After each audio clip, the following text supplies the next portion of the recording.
এখন পুরুলিয়া থেকে জনসভায় ওবিসি নিয়ে, আদার ব্যাকওয়ার্ড ক্লাস, তাদেরকে নিয়ে, তাদের থেকে সম্পত্তি নিয়ে বিশেষ সম্প্রদায়কে দিয়ে দেওয়া হবে, এই হচ্ছে মূল বক্তব্য। তাও প্রধানমন্ত্রী বলেছেন যখন, তার বক্তব্যটা শোনাবো এবং তারপর আপনাদের জন্য ফোন লাইনও খুলছে, আপনারা অংশগ্রহণ করতে থাকুন।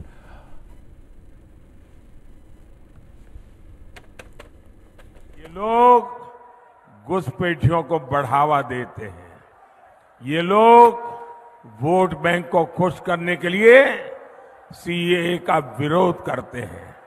साथियों, टीएमसी और उसके साथी दलितों, पिछड़ों, आदिवासियों को मिल रहा आरक्षण छीन लेना चाहते हैं। बाबा साहब आम्बेडकर धर्म के आधार पर आरक्षण के खिलाफ थे,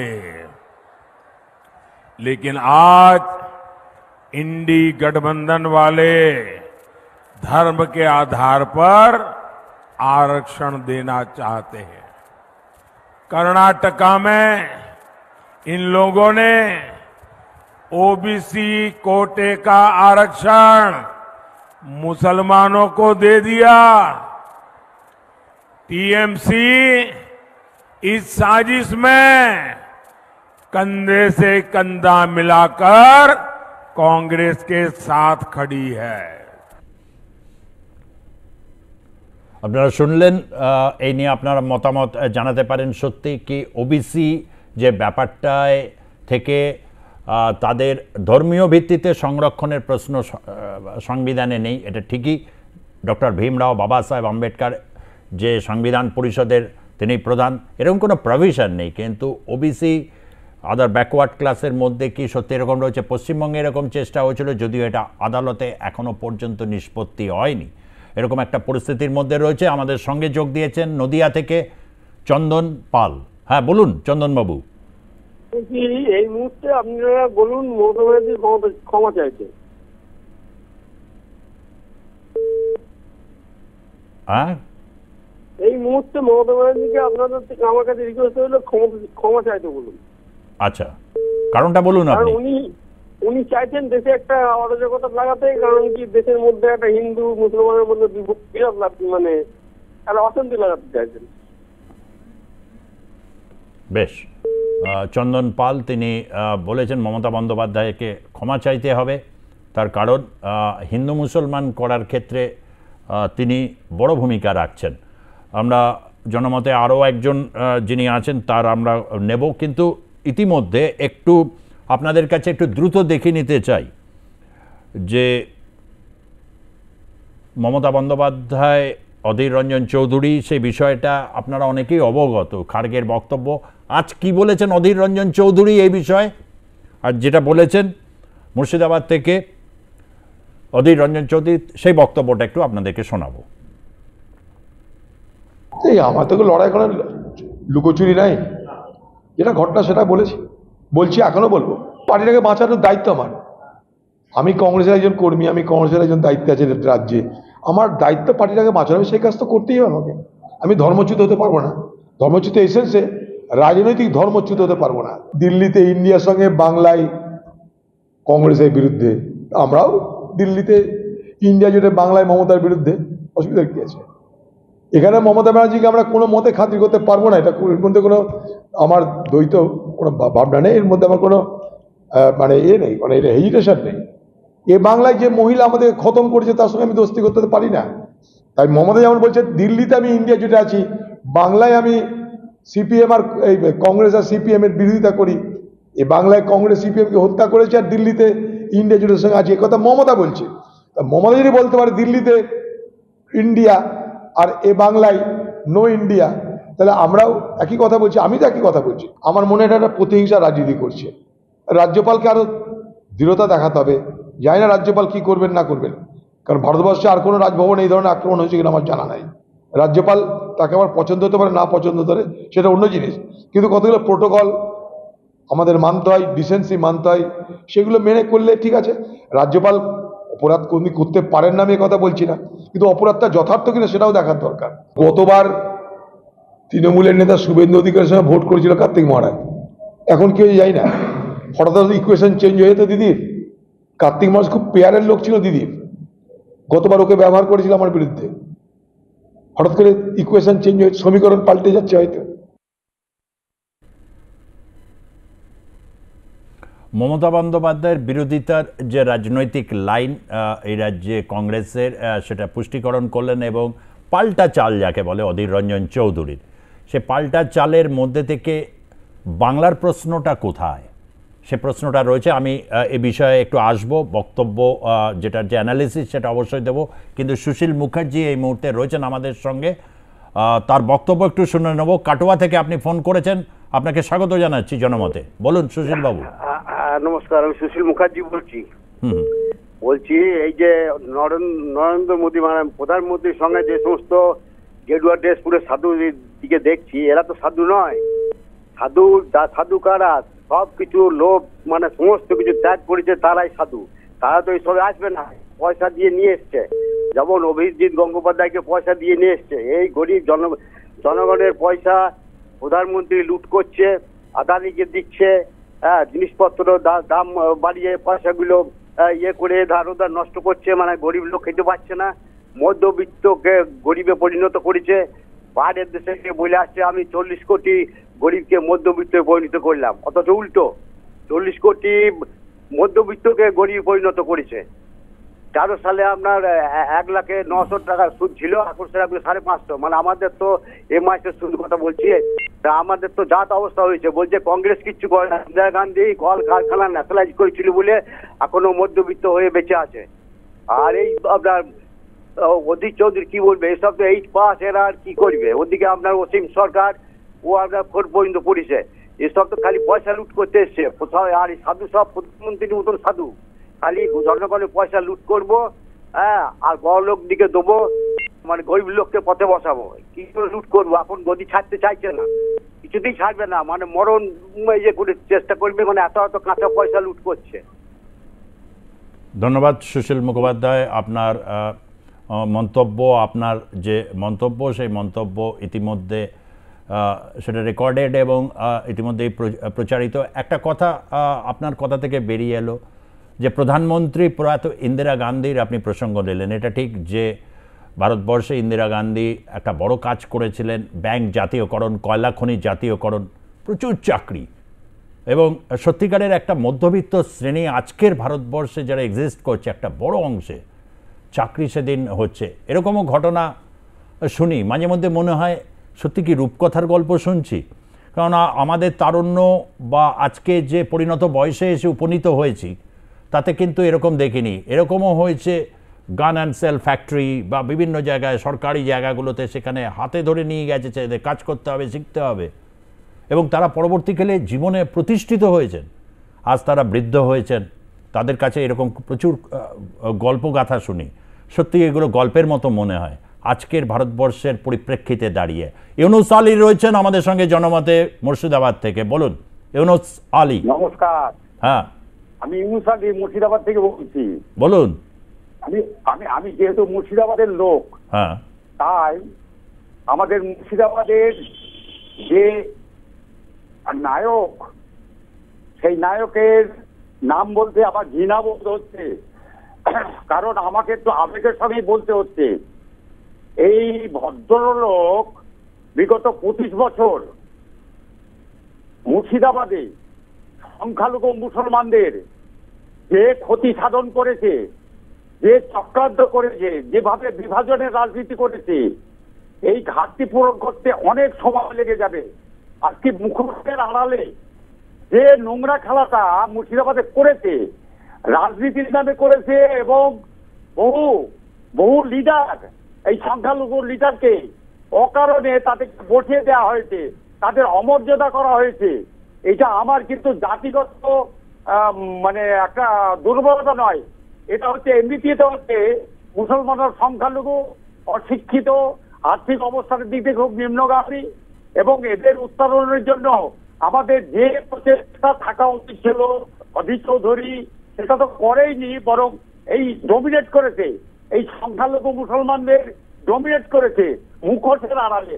আজকে শুভেন্দু অধিকারী বা দিলীপ ঘোষের থেকেও ভয়ঙ্কর খারাপ লোক, কারণ সাম্প্রদায়িক তাস খেলে যেভাবে মুসলমানদের ব্যবহার করা হয়েছে এটা বিরল ঘটনা পশ্চিমবাংলার মধ্যে। হয়তো দিলীপ বা শুভেন্দুরাও এই জিনিস করতে পারেনি। অতএব এই লোকটা চাইছে যে পশ্চিমবাংলার রাজনীতিতে আজকে আমি মুর্শিদাবাদের যে বহরমপুর বা মুর্শিদাবাদের যে অবস্থা, রাজ্য অবস্থা দেউলিয়া হয়ে গেছে, এখন ওকে তাড়ালে পারে ও বিজেপি থেকে আশ্রয় নেবে। এবং ও একটা চাইছে যে পাওয়ার পলিটিক্স যেটা বিনা প্রতিদ্বন্দ্বিতায় না দিতে একটা দিল্লিতে একটা জায়গা রাজ্যসভায় ঠাঁই হোক এই চুক্তি করে কিন্তু ও এতে যাবে। ওর কি স্পর্ধা? মুর্শিদাবাদে কেউ কংগ্রেসে কতদিন রাজনীতি করেছে, কংগ্রেস যারা রাজনীতি তাড়িয়েছে তাদের কাঁথা খুলে দিয়েছে, তাদেরকে দূরে সরিয়ে দিয়েছে। এই কংগ্রেসকে ভালো নষ্ট করার জন্য পশ্চিমবঙ্গের ওই একরকম দায়ী। দুঃখের সঙ্গে জানাচ্ছি, আমি এতগুলো কথা বললাম, ধন্যবাদ। ইউনুস আলী, মুর্শিদাবাদের থেকে আপনি প্রায়শই বিভিন্ন সময় আপনি জনমতে যোগদান করেন, বলেন প্রচণ্ড দুঃখ এবং ক্ষোভ নিয়ে আপনি যা জানালেন একজন সেখানকার নাগরিক হিসাবে, তা নিঃসন্দেহে এটা সময়ের কাছে এটা রেকর্ডেড হয়ে থাকলো। এটা আমরা এটাই চাইছি, নিঃসংকোচে বলুন, আবারও বলছি নিঃসংকোচে বলবেন। আপনার মতামতই হচ্ছে আগামী সময়ের জন্য, জনমতই হচ্ছে আগামী দিনের মিডিয়ার চালিকা শক্তি। আপনার কথাই হবে মিডিয়ার কথা, মিডিয়ার সমস্ত কিছুর মাধ্যমে মাধ্যম হিসাবে আপনারা তুলে দেব। প্রদীপ মোদক রয়েছেন আমাদের সঙ্গে, কলকাতা থেকে জনমতে অংশগ্রহণ করছেন। প্রদীপ মোদক, আপনাকে স্বাগত জানাচ্ছি, বলুন। আমি প্রদীপ মোদক। সুজিত বাবু, আপনার সাথে এর আগের দিনও একটা জনমতে আমার সাথে কথাবার্তা হয়েছে, সেখানেও আমি কিছু বক্তব্য রেখেছিলাম। খুব ভালো আপনাদের এই জনমত অনুষ্ঠানটা, সত্যি রেগুলার বেসিসে যে চলছে বা হয়, খুব ভালো লাগে শুনতে। আজকের বিষয়টা সেখানে সাধু সন্তের প্রথমে যেটা আমার কাছে খুব ভাবার বিষয় সেটা হচ্ছে যে সাধু সন্তের সংজ্ঞাটা কি পরিবর্তন হয়েছে? আমার কাছে এটা একটা বিরাট বড় প্রশ্ন হয়ে দাঁড়িয়েছে যে সাধু সন্তের সংজ্ঞাটা কি পরিবর্তন হয়ে গেল? কারণ একটা ছোট্ট উদাহরণ দিয়ে বলি, স্বামী বিবেকানন্দ, উনি যখন প্লেগ হয়েছিল আমাদের সারা ভারতবর্ষব্যাপী, প্লেগের সময়তে উনি একটা যে কাজ করেছিলেন, কর্মকাণ্ড করেছিলেন, সেখানেতে সাধু বলে তো নিজেদেরকে তো জাহির করেননি। তিনি পুরো ঝাঁপিয়ে পড়েছিলেন যে মানুষ। সেই সময়তে যতদূর আমার লেখাপড়া জানা বা জেনেছি বা করেছি, বেলুড় মঠও তিনি বন্ধক বা বিক্রি করার ব্যবস্থাও ভেবে রেখেছিলেন। কারণ মানুষকে পরিষেবা দিতে হবে, মানুষকে বাঁচাতে হবে। তো এই যে ভাবনা চিন্তা, এটাও তো এক সময় তার সেই বিবেকানন্দের সাধুর ভাবনা থেকেই বেরিয়ে আসা, যেখানে শ্রীমা বলেছিলেন যে কি বলে, এই জমি ঠাকুরের নামে উৎসর্জিত, এটা বিক্রি করা যাবে না। তো তিনি না বিক্রি করেও যে মানুষের এত পরিষেবা, এত সাহায্য, এত কিছু সেবা করেছিলেন। তো আমরা কি সাধু সঙ্গের সত্যি কি ভাবনা থেকে বেরিয়ে গেছি? মানে আপনি বলতে চাইছেন, একটু প্রদীপবাবু আপনি একটু শুনে নিন। আমি ওইটা আপনি ঠিকই বলছেন, প্লেগ, কিন্তু তখনও পর্যন্ত কিন্তু বেলুড় মঠ প্রতিষ্ঠিত হয়নি। মানে কলকাতা একটা ভয়াবহ প্লেগ হয়েছিল এবং যেটা সেই ছড়িয়ে পড়ছিল এবং সর্বস্ব উজাড় করে দিয়ে বিবেকানন্দ তিনি ঝাঁপিয়ে পড়েছিলেন তার সমস্ত সন্ন্যাসীদের নিয়ে। আপনি কি এটা বলতে চাইছেন যে কোথাও একটা জায়গায় তিনি সেদিন কে হিন্দু কে মুসলমান সেটা দেখতে চাননি আর কি? মানুষ আক্রান্ত, মানুষ আজকে অসহায়, ঝাঁপিয়ে পড়েছেন, এটাই বলতে চাইছেন তো? নিশ্চয়ই তাই। সেই সময়ও তো সাধুরাই তো মানুষের পরিষেবাতে ব্যস্ত ছিলেন বা সেটা দিয়েছেন। তো আজকের সাধু সন্ত কি পুরোটাই চেঞ্জ হয়ে গেল, নাকি না তার সংজ্ঞাটা আবার নতুন কোনো ভাবে আমাদের কাছে উত্থাপন হচ্ছে? এটা আমার প্রশ্ন, বা এটাই হয়তো আমার বক্তব্য। ঠিক কথাই। আমি একটু মানে এই প্রসঙ্গে, এটা একটা অন্য প্রসঙ্গে, পরবর্তী জনমতে যিনি রয়েছেন তার কাছে যাব। ধন্যবাদ প্রদীপ মোদক আপনাকে। সেটা হচ্ছে যখন বাবরি মসজিদ ধ্বংস হয়ে গিয়ে রাম মন্দিরের আন্দোলন তখন তীব্র এবং সেই সময় ভারতবর্ষের যে নির্বাচনে একটা বড় প্রভাব পড়ছে, সেই সময় তৎকালীন বাংলার মুখ্যমন্ত্রী জ্যোতি বসু তিনি বলেছিলেন সাধু সন্ন্যাসীরা তো তারা তো মঠ বা এসবে থাকবেন, তারাও রাজনীতিতে চলে এসেছেন, ভোটে দাঁড়াচ্ছেন। ভারতবর্ষে এটা রয়েছে এবং কোনো কোনো মহারাজের বক্তব্য বেশ অ্যাগ্রেসিভ লাগে। বিভিন্ন সংগঠন কারোরই নাম বলছি না, কিন্তু ইউটিউবে অনেকের কথা শুনি, আবার কেউ কেউ অসাধারণ বলেন, বিশেষ করে অদ্বৈত দর্শন নিয়ে কারোর বক্তব্য, দ্বৈতবাদ নিয়ে বা ইতিহাস নিয়ে, ধর্মের যে ইতিহাস বা নৃতত্ত্বের জায়গা থেকে ধর্মে দিকে আসা, কি অসাধারণ এক একজন ব্যাখ্যাকার আছে, শ্রদ্ধায় মাথা নত হয়ে যায় তাদের। কিন্তু কয়েকজনের বক্তব্য বেশ রীতিমতো। আমি তো একটু স্টাডি করি এই ব্যাপারটা, তার কারণ হচ্ছে যে রাজনীতিবিদ থেকে সে কতটা এগোতে পারবে আগামী দিনে তার একটা মূল্যায়ন করার চেষ্টা করি। আমাদের মধ্যে জনমতে আরও একজন আছেন বক্তা, পূর্ণদাস দে গড়বেতা থেকে। বলুন। দুর্গাদাস দে, মাফ করবেন। হ্যাঁ বলুন দুর্গাদাস বাবু। দুর্গাদাস বাবুর সাথে কি সংযোগ বিচ্ছিন্ন হয়েছে? সংযোগ মনে হচ্ছে বিচ্ছিন্ন হয়েছে। অনেক ক্ষেত্রে অনেকে চেষ্টা করছেন, বারবার কেউ কেউ অনেক চেষ্টার পর পাচ্ছেন। প্রত্যেকের কথা শুনতে চাই, কার না ভালো লাগে। এই পশ্চিমবঙ্গের 11 কোটি মানুষ রয়েছেন, বহু মানুষ R+ নিউজ দেখেন। 17 বছর ধরে এই চ্যানেল আপনাদের কাছে বিশুদ্ধ খবর কীভাবে দিয়ে আসার চেষ্টা করে যাচ্ছে দায়বদ্ধতার সঙ্গে। বহু কঠিন এই লড়াই। এই লড়াই কখনো সেভাবে কখনো শেয়ার করি না যে কি কঠিন এই লড়াইটা, যে সংবাদের যে একটা নিরপেক্ষতা, সত্যতা, মানুষের কথা তুলে ধরার যে এক প্রবল আকাঙ্ক্ষা, তার জন্য এই জনমত আমাদের সঙ্গে মিস্টার বন্দ্যোপাধ্যায় রয়েছেন, অরুণ বন্দ্যোপাধ্যায়। হ্যাঁ বরুণ বন্দ্যোপাধ্যায়, মাফ করবেন, বরুণ বন্দ্যোপাধ্যায়। আপনি বলুন গড়িয়া থেকে। বরুণবাবু শুনতে পাচ্ছেন? হ্যাঁ বলুন। শুনতে পাচ্ছি। হ্যাঁ বলুন। আমি বলছি মুখ্যমন্ত্রী মমতা বন্দ্যোপাধ্যায় বিভিন্ন জনসভায় যে লাগাতার মিথ্যা কথা বলে চলেছেন, এগুলো অত্যন্ত নিন্দাজনক। লাগাতার মিথ্যা কথা বলে চলেছেন এবং আজকে না কালকে তিনি ভারত সেবাশ্রম সংঘ, রামকৃষ্ণ মিশন এদের সম্বন্ধে কুৎসা করেছেন। মানে এটা জঘন্য অপরাধ। তার ফল তিনি পাবেন ভোটে, কিন্তু ফল তিনি পাবেন। কতগুলো ভোট কমবে সেটা দেখবেন পরে। নমস্কার।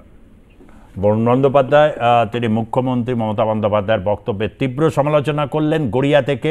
আমরা তার মতামত গ্রহণ করলাম। আমাদের সঙ্গে রয়েছেন চন্দননগর থেকে জয়ন্ত চক্রবর্তী। জয়ন্তবাবু বলুন। নমস্কার। আমি যেটা বলতে চাই, মুখ্যমন্ত্রী মমতা বন্দ্যোপাধ্যায় কোনো রকম ভাবেই আঘাত করেনি।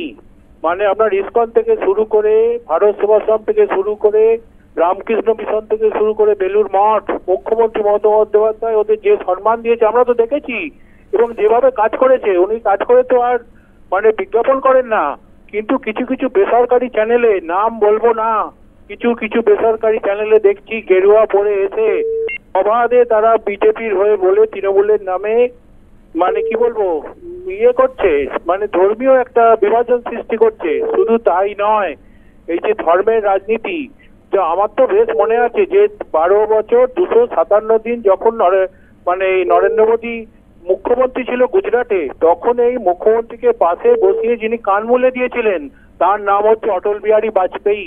উনি বলেছিলেন যে আপনি মানে কি বলবো রাজধর্মটা পালন করুন, আপনি তো মুখ্যমন্ত্রী। কিন্তু মুখ্যমন্ত্রীকে দেখছি, ওনার মানে মুখ্যমন্ত্রী নয় প্রধানমন্ত্রীকে দেখছি যে ওনার একটাই এখন কাজ হয়ে গেছে, মানে সবচেয়ে বড় সমস্যা ছিল আমাদের দেশে রাম মন্দির প্রতিষ্ঠা। রাম মন্দির প্রতিষ্ঠা হয়ে গেছে, বেকারত্ব দূর হয়ে গেছে, তার সাথে সাথে দ্রব্যমূল্য বৃদ্ধিও দূর হয়ে গেছে। এরকম করে কি দেশ চলে? দেশ এগোবে? বলুন যে আমি যে প্রতিশ্রুতিগুলো দিয়েছিলেন সেগুলো আমি রক্ষা করতে পারিনি, রাখবো? মুখ্যমন্ত্রী মমতা বন্দ্যোপাধ্যায়ের নামে এইভাবে অকথা কুকথা বলে কি বিজেপি জিততে পারে? কালকে তো আমাদের এখানে আছে হুগলিতে, বিজেপি কি আমি ভোট দেবো? কখনো দেবো না। মুখ্যমন্ত্রী আছে, মুখ্যমন্ত্রী থাকবে এবং মুখ্যমন্ত্রী আমাদের পথ দেখাবে। ধন্যবাদ, নমস্কার। আমরা শুনলাম বক্তব্য, প্রত্যেকের বক্তব্যই, এবং হচ্ছে এই ঘটনা কিন্তু একটা তীব্র চাঞ্চল্য তৈরি হয়েছে। আমি অতীতে কখনো মুখ্যমন্ত্রী মমতা বন্দ্যোপাধ্যায়ের কাছে রামকৃষ্ণ মিশন, ভারত সেবাশ্রম সংঘ বা ইসকন নিয়ে তার যে বিভিন্ন কাজ, একটা ঘটনার আমার প্রত্যক্ষ অভিজ্ঞতা আছে সাংবাদিকতার, তখন শুরুয়াদের একটা সময় এবং কিছুটা এগিয়েছি, তখন বেদি ভবনের একটা বড় রকম লড়াই হয়েছিল তার নিয়ে, এবং সেই সময় মুখ্যমন্ত্রী তিনি হননি, বিরোধী নেত্রী, তিনি কিন্তু সে আন্দোলনে ছিলেন। বা পরবর্তী ক্ষেত্রে স্বামী বিবেকানন্দর যে জন্মভূমি, যেটা তার বাড়ি আর কি সিমলাপাড়ায় অত হাতিবাগানে, সেখানে দেখতাম আর কি সে বাড়িটা চেনাই যেত না, সেটা আজকে যে সুদৃশ্য বাড়ি, পার্থ মহারাজের নাম এক্ষেত্রে উঠে আসে। কিন্তু মমতা বন্দ্যোপাধ্যায় তিনি এই কথাটা বলেছেন গতকাল, যে সেটা উদ্ধারের ক্ষেত্রে তার যে সক্রিয় ভূমিকা।